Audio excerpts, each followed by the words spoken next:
జనరల్‌గా హిందువులందరి మైండ్‌లో ఏముంటుందంటే, వెంకటేశ్వర స్వామి అంటే ఆగ్రహంగా ఉంటాడు. ఆయన జోలికి ఎవరు ఎళ్ళకూడదు. ఆయనకేదైనా మనం మాటిచ్చి చేయలేకపోయినా గానీ, ఆయన్ని మనం తట్టుకోలేము. ఖచ్చితంగా ఆయన్ని చాలా జాగ్రత్తగా చూసుకోవాలనే ఒక ఆరాధనా భావం వెంకటేశ్వర స్వామి దగ్గర భయం, భక్తితో ప్రదర్శిస్తా ఉంటారు. ఇది ప్రతి ఒక్క హిందువుకి తెలుసు. ప్రతి ఒక్క వెంకటేశ్వర స్వామి భక్తులకు తెలుసు. కానీ చంద్రబాబు నాయుడు గారు ఏం పట్టించుకోకుండా వెంకటేశ్వర స్వామి పైన ఆరోపణలు చేయడం మొదలుపెట్టారు. లడ్డులో కల్తీ జరిగిందని, తిరుమల 7 కొండలు 2 కొండలని, ఇంకా చెప్పాలనుకుంటే తిరుమల గురించి ఇంకా భ్రష్టు, గిష్టు అని చెప్పి ఏది పడితే అది మాట్లాడటం మొదలుపెట్టారు. నాయనో అయి వినలేమింక.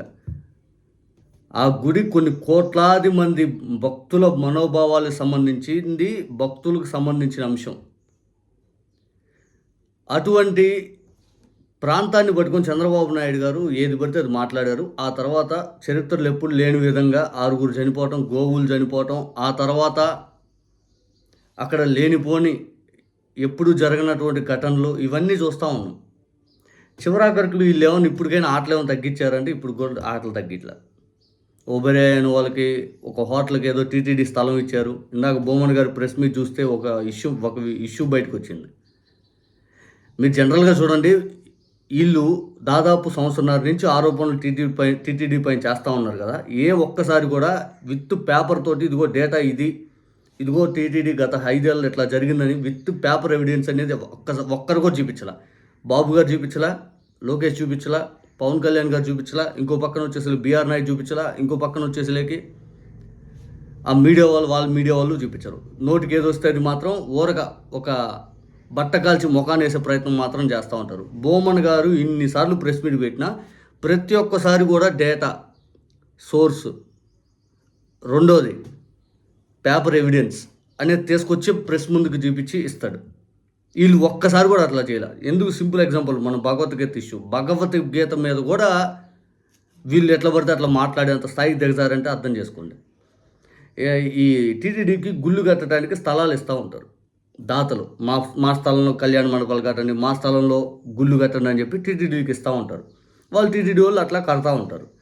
కానీ ఫస్ట్ టైం అంట ఒక స్థలాన్ని ఒక దాత ఎవరో ఇస్తే ఆ స్థలాన్ని రియల్ ఎస్టేట్ వ్యాపారలాగా 12.5 కోట్లు వాళ్ళు చెల్లించి అక్కడ గుడి కడుతున్నారంట. గతంలో టీటీడీ చరిత్రలు ఎప్పుడు జరగలేదంట. ఫస్ట్ టైం ఇలా జరుగుతుందని బోమన్ గారు స్వయంగా చెప్తా ఉన్నారు. రేపు మేము అధికారంలోకి వస్తే ఆ స్థలం తాలూకు డబ్బులు ఏవైతే ఉన్నాయో మేము రిటర్న్ తీసుకుంటాం ఖచ్చితంగా. ఇది యాక్సెప్టబుల్ కాదు, ఇది రియల్ ఎస్టేట్ వ్యాపారం అనుకున్నారా దేవుడు అంటే బోమన్ గారు ఫైర్ అయ్యారు. ఇక ఆ ప్రెస్ మీట్లోనే ఈరోజు ఇంకో విషయం హైలైట్ అయింది.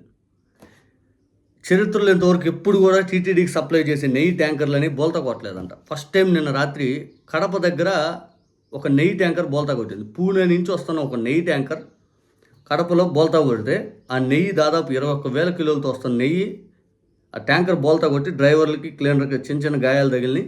తర్వాత ఈ నెయ్యి అనేది అక్కడ ఉన్న వాళ్ళందరూ ఎత్తేసుకొని పోతా ఉన్నారంట. ఎప్పుడూ జరగలేదంట. ఇక టీటీడీలో 3,500 కిలోలు మాత్రమే నెయ్యి ఉందంట. జనరల్గా ఈ నెయ్యి అనేది మనకు ఒక వారానికి సరిపడినంత ఎప్పుడు స్టోరేజ్ ఉంటుందంట. వీళ్ళు వారానికి సరిపడేంత స్టోరేజ్ లేకుండా ఒక్కరోజు స్టోరేజ్ కూడా సరిపోయేంత లేకుండా పెట్టుకుని 3,500 కేజీలు ఏం చేద్దాం అనుకున్నారు? ఇలా ఎప్పుడూ లేదు కదా ఇన్నేళ్ళ చరిత్రలో.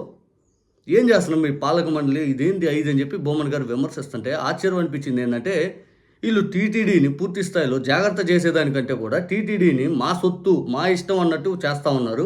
భక్తుల కోసం కాదు, వైఎస్ఆర్ కాంగ్రెస్ పార్టీ వాళ్ళపైన, వైఎస్ఆర్ కాంగ్రెస్ పార్టీ భక్తులపైన వీళ్ళు విమర్శలు చేయడం, వైఎస్ఆర్ కాంగ్రెస్ పార్టీ శ్రేణుల్ని వీళ్ళు ఇబ్బంది పెట్టేదానికి టీటీడీకి వచ్చారా అనిపిస్తూ ఉంది.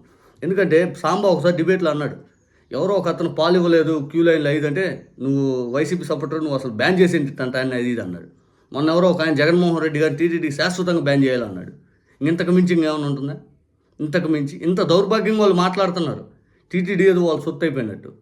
వాళ్ళు టీటీడీకి పూర్తి స్థాయి టీడీపీకి చెందింది అన్నట్టుగా బిహేవ్ చేస్తూ ఉన్నారు. అంతిమంగా టీటీడీ చరిత్రలు ఎప్పుడు జరగని విధంగా నెయ్యి ట్యాంకర్ బోల్తా పట్టడం ఏంటి?